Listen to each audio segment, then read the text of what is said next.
The pass-through entity is a recipient of a prime award that provides a subaward to a subrecipient. And so this entity can also be called the prime recipient, as they are getting the prime funding directly from the prime sponsor.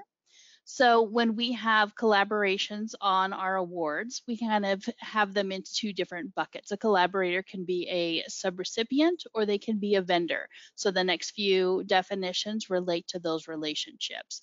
So if we have a subaward agreement with an entity, that entity is our subrecipient. And if we have a contract or vendor agreement with the collaborator, then that collaborator is a vendor. So let's take a look at an example. So to kind of put that into an illustration to help it solidify there. In this scenario, we have a grant from the National Institute of Mental Health, a division of NIH, that was awarded to Yale University. So looking at that relationship, the National Institute of Mental Health is the prime sponsor, Yale University is the prime recipient, but then Yale has distributed subawards to various entities, as you can see in the diagram. So then Yale is also then the pass-through entity and takes on the pass-through entity responsibilities in regards to those subrecipients. So as Beth noted earlier, you can see there are no lines between any of those subrecipients and the NIH division that funded the award, because they are not party to the contract between Yale and the subrecipient. And this is why we also ask the subrecipients never inquire back around the top to the sponsoring agency as well, because the relationship is not set up that way. So for those of you with eagle eyes, you may have noticed that we have a few different subawards on this example to both Duke University and UCLA. And that is an intentional additional example for you, where we had faculty members with differing scopes of work, completely separate scopes of work. And so in order to help them manage their own portions of the project, they received separate subawards from Yale. So I think that covers that. So let's go ahead and move on. Uniform Guidance has provided us some guideposts to making this determination. So largely this boils down to the scope of work, precisely the scope of work of the subrecipient as it relates to the prime scope of work. So how are those pieces connected? Is there a large portion of the main scope of work being given to this collaborator? So in the subaward situation, the subrecipient is carrying out a portion of the prime scope of work, so their performance is then measured against the overall goals of that prime award. They will have the programmatic decision-making authority that they need to be able to manage the work that they're responsible for. And the third bullet there, they will then also be able to publish findings from the project independently.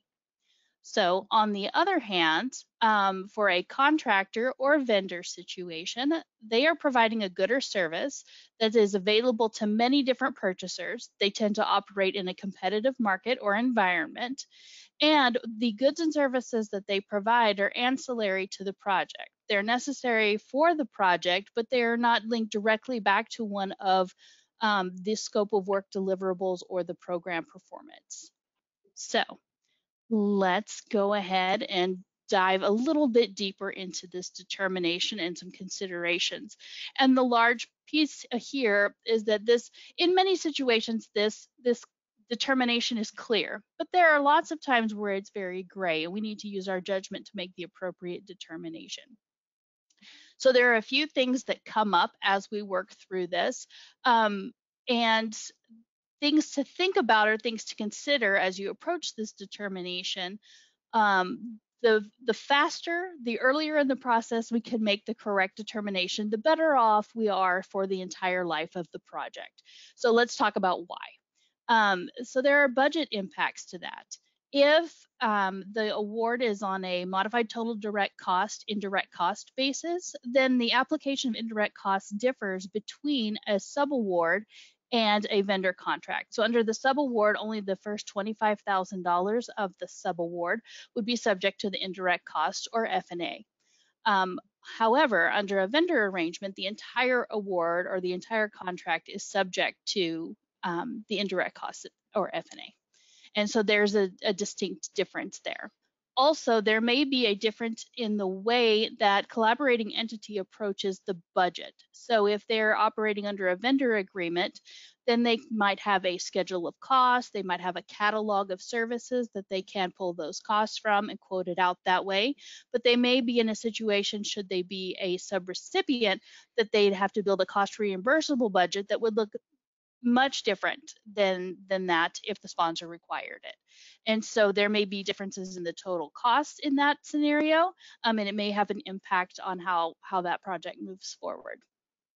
Okay, the next bullet we have here is sponsor approval. So most often with federal awards, a subaward requires prior approval.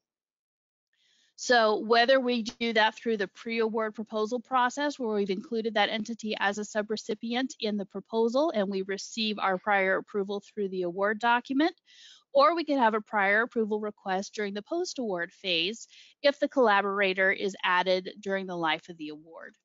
There may also be a rebudgeting consideration or prior approval to consider depending upon the sponsor and the award and the amount of funds that are moving back and forth between the different categories.